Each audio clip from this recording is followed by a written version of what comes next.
Welcome to the Art Project channel. Please subscribe if you're new, and if you enjoy the video, please hit like, and don't forget to leave a comment.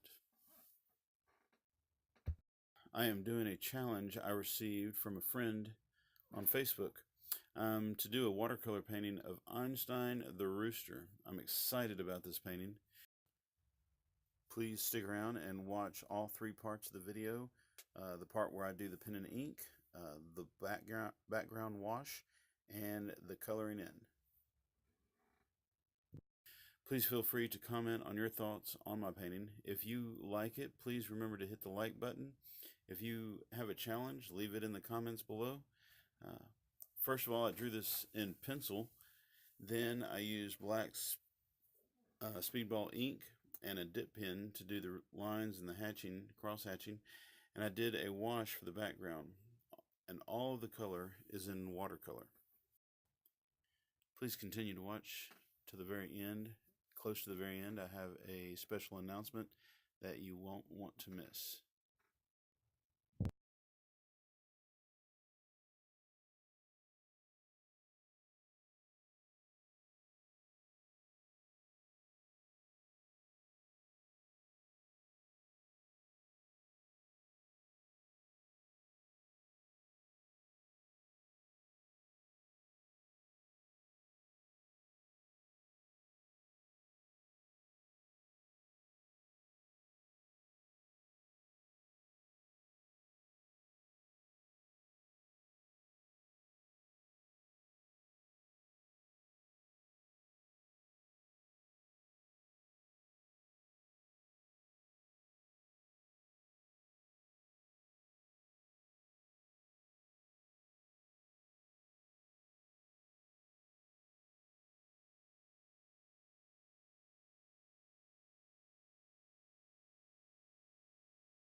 Unfortunately, my battery died on my phone while recording the process of this painting, but I do have a good photograph of it at the end so you can see the final result. Like I said at the beginning, I have an announcement. The announcement is this. I'm going to do a collaboration with some other artists, and we're going to post the video or the process of our collaboration right here on the Art Project channel. So please look for it in the future. Subscribe so you don't miss it. And that's it. If you've got any suggestions for me, if you got any ideas, if you have any questions about how I did anything, if you got any compliments or even challenges for me, please tell me in the comments down below. If you enjoyed this video, please hit the thumbs up. And if you are new to my channel, please subscribe. I appreciate it. Thank you.